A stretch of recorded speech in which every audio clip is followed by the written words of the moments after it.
He chose his toxic brother over me on our wedding day. I'm writing this from a five-star hotel suite that's supposed to feel like the pinnacle of a fairy tale, but right now, it feels like a gilded cage. My eyes are so swollen from crying that I can barely see the screen, my head is pounding, and my stomach is in knots. Please excuse any mistakes. I'm running on pure exhaustion and a level of emotional turmoil I didn't know was possible. Tomorrow was supposed to be my wedding day. Our wedding day. After a year of planning, of dreaming, of carefully selecting every single detail, it was all supposed to come together in less than 24 hours. Instead, it has completely, catastrophically fallen apart. And it all started earlier today, in the sterile, impersonal waiting room of an emergency room. My fiancé, Robert, and I were in the middle of some last-minute errands, the kind of frantic, exciting running around you do before the biggest day of your life, when his phone rang. It was his brother, Nigel. Nigel is a presence. He's 11 years older than Robert and carries himself with an air of perpetual crisis. We were together when he called, so I went along to the ER, expecting some minor drama, maybe a sprained ankle or a bad cut. The moment we walked through the automatic doors, the smell of antiseptic and anxiety hit me. I stood in the corner of the small examination room, trying to make myself invisible while Robert and Nigel talked. Nigel was a mess, trembling and pale, recounting his symptoms to Robert in a hushed, terrified voice. His heart was pounding out of his chest, he was nauseated, he couldn't catch his breath. He was dying, he insisted. The doctor, a calm, tired-looking woman, had already seen him. Her diagnosis? A panic attack. A severe one, yes, but a panic attack nonetheless. But Nigel wasn't having it. He doesn't believe in things like panic attacks, not for him. He was convinced it was something physical, something tangible and life-threatening. He demanded an MRI, a sleep study, a full workup. He was going to get himself admitted to the hospital to get to the bottom of it. I listened, my jaw tight, my hands clenched into fists in my pockets. This was classic Nigel. Every mental health struggle, and he has many anxiety, depression, is immediately translated into a catastrophic physical ailment. A bout of depression isn't just a chemical imbalance. It must be a brain tumor that requires immediate, invasive investigation. A panic attack isn't a surge of adrenaline brought on by stress. It's a massive, imminent heart attack. No matter how many doctors, specialists, or neurologists tell him he is physically fine, he refuses to accept it. He's always working on it, but his work never involves therapy or psychiatry.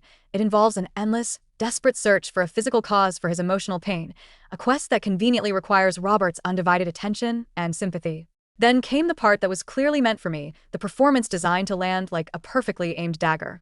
He looked at Robert, his eyes wide with manufactured sincerity, his hand clutching his chest as if to keep his supposedly failing heart in place. He announced he wouldn't be able to make it to the wedding. He couldn't be the best man. He was just too scared, too convinced he was on death's door. "I know this means a lot to you guys," he said, his voice cracking theatrically, each word carefully chosen for maximum impact. "But it's okay for me to not be there. Your wedding is more important than my health." He paused for effect, letting the guilt hang in the air, thick and suffocating.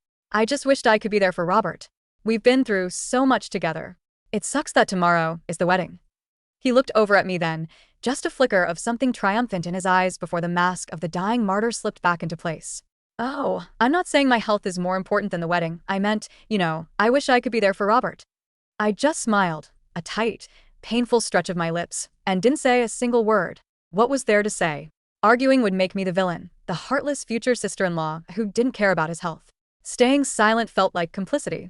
After a few more minutes of this agonizing theater, I excused myself to use the bathroom, needing to escape the suffocating atmosphere of his manipulation. I ended up just waiting outside, leaning against a cold, sterile wall, letting the impersonal hospital air wash over me. A few minutes later, Robert came out, his face etched with a familiar mixture of worry and stress. And that's when he dropped the bomb, the words spoken so quietly I almost didn't hear them. "We need to postpone the wedding," he said, not meeting my eyes. The world went quiet.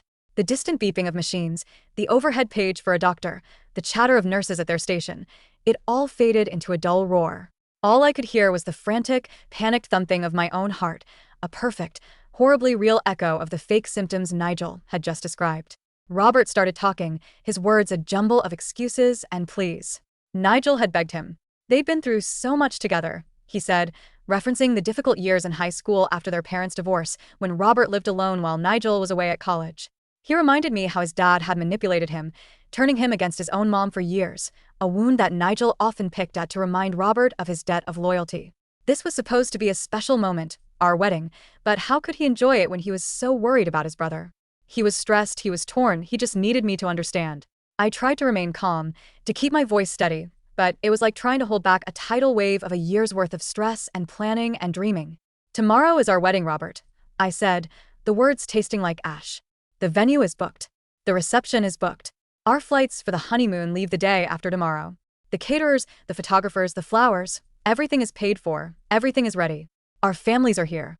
My voice started to shake as the sheer scale of what he was asking hit me. "My family flew in from Florida, my grandmother from Canada, my cousins from the Philippines. Your family is here from California and New York. They are all staying in a hotel that a friend, a very dear friend, paid for as a wedding gift. They all have flights back the day after the wedding. What am I supposed to tell them?" He just kept begging me to understand, his eyes pleading, as if my understanding was the only price that needed to be paid. He wasn't offering a solution or a compromise. He just wanted me to wave a magic wand and make it all go away, to absorb the crushing financial and emotional fallout of his brother's latest drama. I couldn't even look at him. The car ride to my hotel was silent, a thick, unbreathable tension filling the small space. He dropped me off at the curb of the hotel where my bridesmaids and I were staying for the night. I got out of the car without a word, without a single glance back, and walked into the lobby. The beautiful dress I was supposed to wear tomorrow, hanging in a garment bag in my suite upstairs, suddenly feeling like a shroud. The worst part is, this isn't new. This is a pattern, a sick, repetitive dance we've been doing for our entire relationship. Everything becomes an issue when Nigel is involved. I remember one Halloween, early in our relationship. I love Halloween, and I had planned a huge costume party at our apartment. I'd sent out invitations, bought decorations, and spent a week perfecting a ridiculously elaborate couple's costume for us. I had asked Robert 2 months in advance to make sure he kept the night free. It was important to me. But on the afternoon of the party, as I was hanging fake cobwebs, Nigel had a series of anxiety attacks. Robert forgot all about our plans, all about the effort I'd put in. He spent the entire night at Nigel's beck and call, holding his hand, fetching him water, listening to his circular fears, leaving me to host a party for all our friends alone, a smiling, hollow host in a costume built for two. People kept asking, "Where's Robert?" And I had to keep pasting on a smile and saying, "Oh, just a family thing." It was humiliating. Early in our relationship, I had a severe panic attack because he was 3 hours late coming home and didn't send a single text. I have PTSD from a past trauma, and when someone I love is unexpectedly out of contact, my mind immediately goes to the worst-case scenario: car accidents, hospitals, morgues. It's not rational, I know that, but it's how my brain is wired. A simple text saying, "I'm going to be late," stuck at Nigel's, was all I needed to ground myself. But he couldn't give me that.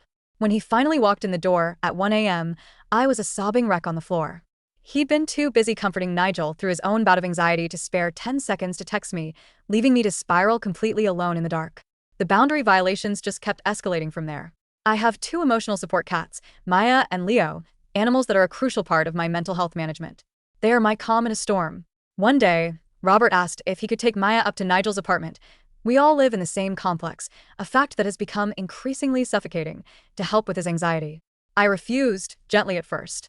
"Honey, she's my emotional support animal. I kind of need her here with me." He argued that they were his cats too, and that in a relationship, things should be ours. He conveniently forgot that we had adopted them together specifically for me, on my therapist's recommendation, to help with my PTSD triggers. That same argument, I brought up the fact that my personal medications, simple things like Advil for pain and melatonin for my insomnia, kept disappearing from our medicine cabinet. He admitted he'd been taking them to give to Nigel, who refused to buy his own. "I need those." His response was the same twisted logic. "We're in a relationship. Things should be ours." Nigel needed them. He thought he should have a say in whether my emotional support animals, my literal lifeline on some days, should be loaned out like a library book. That argument was a bad one, a real turning point where I saw the depth of the problem. I tried to explain to him why this was so difficult for me. "This is really triggering for me," I said, my voice shaking. I explained that growing up, my things were constantly taken from me and given to my younger cousins, one of whom has autism. If I had a new toy and my cousin wanted it, it was given to him. My favorite dessert I'd been saving? Gone. I was taught, implicitly and explicitly, that my needs and my possessions were secondary, that I had to give up whatever was asked of me to keep the peace and be a good girl. The idea of that dynamic repeating in my adult life, in my own home, with the man I loved, sent me into a tailspin. I was sobbing, barely able to speak, and he just kept pushing, demanding that I explain myself more clearly when I was clearly in no state to do so. I eventually suggested a compromise, Occasional, short cat visits, maybe 10 or 20 minutes a day, supervised. He refused. He actually had the audacity to ask, "How is this going to work if we have children?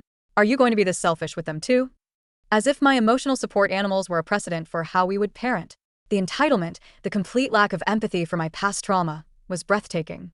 He and Nigel have ruined anniversaries, with Nigel calling with some manufactured crisis the night before a weekend trip we had planned. He would convince Robert that it was too dangerous to drive because of a light rain forecast, only for Nigel to then take Robert out shopping in the same dangerous conditions on the same day.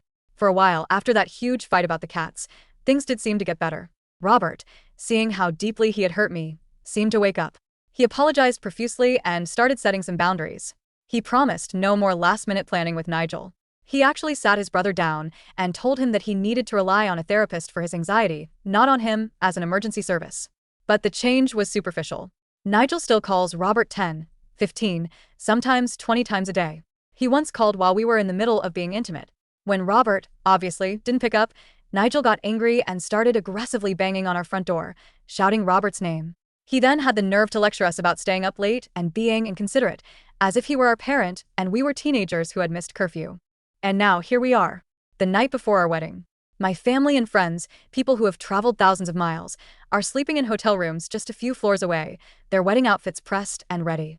The venue, the food, the photographers, all paid for by an incredibly generous close friend of mine, a gift of staggering kindness. If we postpone, all of that money is gone. There are no refunds for cancellation made the day before. Our honeymoon, another beautiful gift from another dear friend, will be canceled. All of it just flushed down the toilet because Nigel decided to have a conveniently timed panic attack. Robert is a good man, he really is. Outside of the black hole that is his brother, our relationship is healthy and loving. He's creative with dates, he takes care of me when I'm at my lowest, he supports my dreams. My own friends, the ones currently surrounding me in this hotel room, all agree that he's an amazing guy. But the moment Nigel enters the picture, it's like a switch flips. Robert regresses into a guilt-ridden child, incapable of saying no, and I become an obstacle, an inconvenience to his brother's endless, bottomless need for attention. My friends are doing their best to cheer me up. My bridesmaids are here, plying me with champagne I don't want, and even my flower boys, my two closest guy friends, are staying with us, trying everything to make me smile. They're amazing, my found family, my rocks. But I don't know what to do. I've tried to compromise. I suggested Nigel could attend virtually, via video call. I suggested we could have another, smaller ceremony when we get back from our honeymoon. Robert refused every single suggestion, offering no alternative of his own, only repeating his plea to postpone, to burn it all to the ground. Later that night, after hours of crying and being held by my friends, we made a decision. The wedding was officially postponed. My friends, my absolute saints of friends, went door to door to the hotel rooms of our guests, gently explaining that there had been a family emergency and the ceremony would not be happening tomorrow. But we weren't going to let Nigel win completely. We decided to hell with it. The venue was paid for, the food was ordered, the DJ was booked. We weren't having a wedding, but we were going to have one hell of a party. My rich friend who paid for it all, when I called her sobbing to apologize, just said, "Honey, I don't care about the money. Not one bit. You just take care of yourself. But you better have a drink for me." Still, it felt deeply disrespectful to her generosity. And the honeymoon? My incredible friend scrambled, and within an hour, they had booked last-minute plane tickets and a massive Airbnb villa for all 8 of us in a sunny, tropical location. We were going on a 2-week friend moon. When I told Robert about this new plan, it led to another fight over the phone. He didn't want me to go. He couldn't believe I would just go on vacation without him after this. The audacity of it left me speechless. "You were the one who canceled our wedding, Robert. You don't get to cancel my escape, too." That was the last straw. I told him I was going, with or without his blessing. Around 2 a.m., my phone buzzed. It was Robert. He wanted to talk. My friends, who had formed a sort of protective council around me, debated whether I should even answer. We agreed I would, but only if one of my friends, my toughest bridesmaid, Anna, was in the room with me. He agreed. He met me in the deserted hotel lobby. The moment I saw him standing there, looking so lost and miserable, something inside me snapped. All the pain, the frustration, the rage I had been swallowing for years erupted out of me. I screamed at him. I called him a spineless coward. I called him every name I could think of. I told him he and his brother might as well get married themselves if he was so obsessed with him. I told him if he didn't want to marry me, he should just have the guts to say it instead of hiding behind his brother's manufactured illnesses. And then, My voice raw and cracking, I ended my tirade with an ultimatum. I pulled the engagement ring off my finger. If you are not standing at that altar tomorrow, you can take this ring and give it to your brother. I held out my shaking hand, the diamond that had once represented so much hope now feeling like a piece of glass. He just stood there and took it, his face pale. He flinched at the incest comment, but otherwise, he didn't say a word. He let me vent all of my fury and pain. When I was finished, breathing heavily, tears streaming down my face, he finally spoke. "I'll be there tomorrow," he said, his voice quiet but firm. "I promise." He explained that after he dropped me off, he had gone to a park and just sat there for hours, alone, reflecting on everything. He admitted that he had only suggested postponing because of the immense pressure from Nigel. It wasn't just a simple request. Nigel had launched into a full-scale emotional assault, talking about how lonely he was, how he missed the old days, how our marriage represented a change he wasn't ready for. And while Robert was trying to think, Nigel had been spam calling and texting him relentlessly from his hospital bed, where he was, of course, perfectly fine. He showed me his phone. 37 missed calls. The texts were even worse. "I'm feeling worse and worse. The doctors are making me wait before getting an MRI. I need you. We used to be so close. You'd always answer my calls. And the one that made my blood run cold. If my name is the one not wanting you to talk to me, that's wrong." It was a masterclass in manipulation. Robert swore he never wanted to postpone the wedding. His friends had been telling me for weeks how excited he was, how he couldn't stop talking about it, so I knew that part was true. He had just been overwhelmed, suffocated by his brother's neediness, and he hadn't known how to communicate that to me. He just shut down. We talked for hours, sitting in that empty lobby as the sky began to lighten outside. I laid it all out.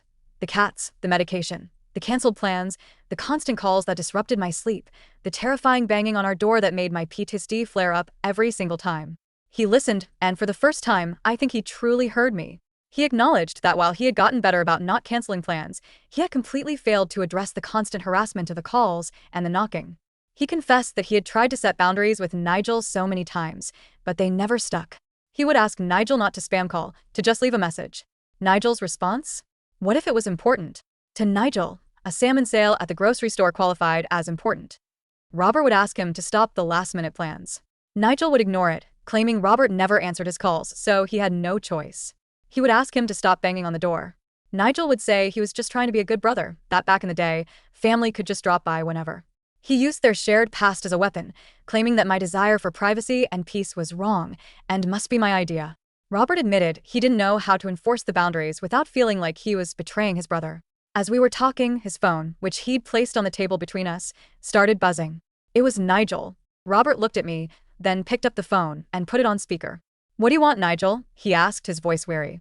The familiar, whining voice filled the space. "Are you coming back to the hospital? I need you to talk to the doctors for me." Robert took a deep breath. "Nigel, we've talked about this. I'm Buse. I have my own life. You need to stop calling me like this.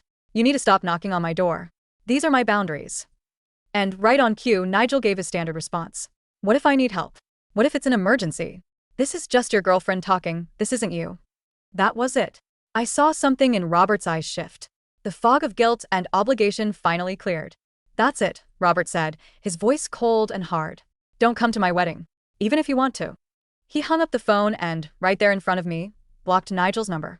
He turned to me, his eyes filled with a mixture of terror and relief, and apologized again, profusely. He promised, with a conviction I had never heard from him before, that he would go no contact with his brother, if that's what it took. I told him I didn't want that. I didn't want to tear him away from his family. All I ever wanted was for the nonsense to stop, for our life to be our own. So we got married. On what was supposed to be our wedding day, after barely any sleep, we went through with it. My friends became emergency town criers, running through the hotel to tell everyone the wedding was back on. It was chaotic and stressful, but it was real. Nigel, discharged from the hospital with a clean bill of health, tried to show up at the venue. Robert met him at the door and calmly repeated what he'd said on the phone. The boundaries were real, and they were not up for debate. When Nigel again refused to respect them, Robert had him escorted away by security. He was not present for our wedding. His mother, my now mother-in-law, was incredible. I love that woman. She's a force of nature who rebuilt her life beautifully after a messy divorce. When she heard what happened, she just said, "I'll talk to him later. This is your special day. I'm sorry for how he's been acting." His father, on the other hand, tried to convince Robert to let Nigel in, muttering about how he's family. My mother-in-law just rolled her eyes and walked away. Looking back, I know I should have seen this coming. I should have pushed harder on these issues before we got engaged. But frankly, I didn't know what healthy boundaries were. My own childhood was a mess of emotional abuse and neglect. My real dad was an addict who left, and my mom lived vicariously through me, her love conditional on my achievements. I was taught to be small, to not be a burden, to put everyone else's needs before my own. I always thought my feelings were an inconvenience, that my BPD was just acting up. Robert was the one who helped me find my voice, who encouraged me to speak up. It's ironic that the one person he couldn't stand up to was the one who threatened to undo all that progress. I still feel guilty sometimes, like I'm the one who caused this rift between them. But Robert insists that he wanted these boundaries too. He just didn't have the strength to enforce them alone. We're on our honeymoon now, the real one. It's beautiful here. My emotional support cats are safe with a friend, just in case. Things are not perfect. We have a lot to work through. But for the first time, I feel like we are a team. My husband has finally realized that building a life with me means that our front door and our life is no longer wide open for his brother to walk through whenever he pleases. It's a start,